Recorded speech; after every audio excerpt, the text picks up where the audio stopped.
Alicia Kozakiewicz disappeared from her home in Crafton Heights. The abduction captured the nation's attention as few cases do. She was abducted in an internet-related attack. What happened? It's exactly every parent's nightmare. Sit and watch it on TV and you never think it can happen to you. And my God, when it does happen to you. If you haven't found them within 24 hours, they're more than likely dead. She had agreed to meet a friend she'd been chatting with online for 6 months. The child predator luring a child. This child's in danger. We should have known this. Her parents were out of their minds with worry. She's been out there long enough. Typically in these cases, you don't often find these children alive. There was a caller on the line. This guy was viewing Alicia Kozakiewicz. He live streamed this horrific treatment. We've got something. We can do something with this. Time is of the essence. No one had any idea that we're going to be able to find her in time. They were calling me to say they had found my child, or is it to identify her body? It was just terrifying. I can't believe this kind of stuff happens. She believes it's a miracle she's even alive. What happened? How did you survive? Until now, she has never told the full story of what happened to her. On New Year's Day 2002, 13-year-old Alicia stepped out of her parents' home and into a living nightmare. She had agreed to meet a friend she'd been chatting with online for 6 months. We were having a family dinner, and between dinner and dessert, as I was clearing the table, Alicia went up to her room. And we called her down for dessert, and she was gone. This picture was taken about 2 weeks before my abduction. I'm wearing the same clothes that I was abducted in. I walked out my front door between dinner and dessert to meet this person, just to say hi, who I thought was my friend. I walked up the street just a little, and next thing I know, that little voice inside of me spoke up, screaming at me, Alicia, go home. My intuition started screaming at me, Alicia, go home. By that time, I heard my name being called. Next thing I knew, I was in the car, and he was squeezing my hand so tightly that I thought it was broken. And he was telling me warnings, the trunk's cleaned out for you. And he started to drive. And he continued to drive and drive and drive. And eventually he hit a toll booth. And he threatened me, but he couldn't stop my tears. I had this immense, great feeling of hope that he was going to get to this toll booth. The person inside would see me crying. They would be alerted, and it would all be over. The car pulled up to the toll booth. The money was exchanged. And the gate went up and he continued on, and I lost hope in that moment. And at that point I realized, okay, well, you're much bigger than me, and the time to fight and kick and scream is over. I need to do whatever I need to do to survive.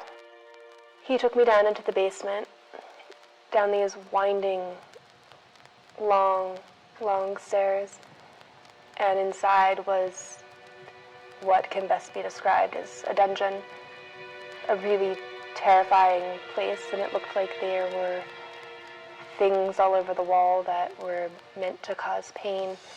And he propped me up on a table and he told me that this is going to be hard for you, it's okay, cry. He held me captive by a chain to my neck and a locked collar. And let your worst nightmares come to your mind, and that's what happened. Yeah.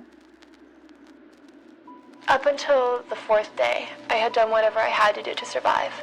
No matter how painful or humiliating or disgusting, I did it because I knew that my only chance of survival was to stay alive long enough for somebody to come find me. On that 4th day, he looked at me and he said, I'm beginning to like you too much. Tonight we're going to go for a ride. And I knew that that was when he was going to kill me. I thought about my family. I knew that my parents were looking for me, and that they loved me, and that they would find me. But would they find me in time? When was the last time I told my mom, dad, or brother that I loved them? Did they know that I loved them? And I decided in that moment that I was going to do anything to get away, that I was going to risk my life. I heard the door fall in, and these people, it sounded like they were tearing apart this house. I thought they were coming to kill me. I thought that he'd sent people to kill me. I was terrified. I watched those boots, one set of them, walk from one side of the bed to the side that I was hiding under. And I remember crawling out from underneath this bed. I was going to fight him, dragging the heavy chain behind me, and staring into the barrel of a gun, and thinking that this is it. This is the moment I'm going to die.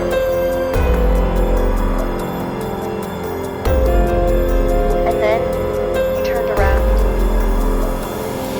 and then I saw those beautiful letters in the alphabet, FBI, in bold yellow on the backs of their jackets, and I knew that I was safe. And I can remember my dad, he ran up and he gave me a hug. Nothing could hurt me ever again, because my dad wouldn't let anything hurt me again, and that was when the nightmare was over. Being in my family's arms, an amazing moment for us to be reunited, something that is truly a miracle and we never thought would happen. So what do you want to say to kids 13 years old right now?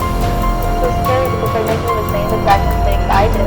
We teach our children to wear a seatbelt. We teach them to look both ways before they cross the street. And the reason we do that is because it's going to hurt them.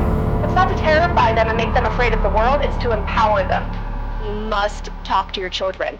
And you have to let your child know that they can come to you with absolutely anything at all.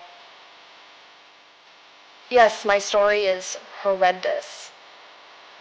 And people will constantly say to me, oh, well, I went through something and it's not as bad as what you went through. And yes, it is. It's your experience. You can't put a value on trauma. It takes time, and it takes your time.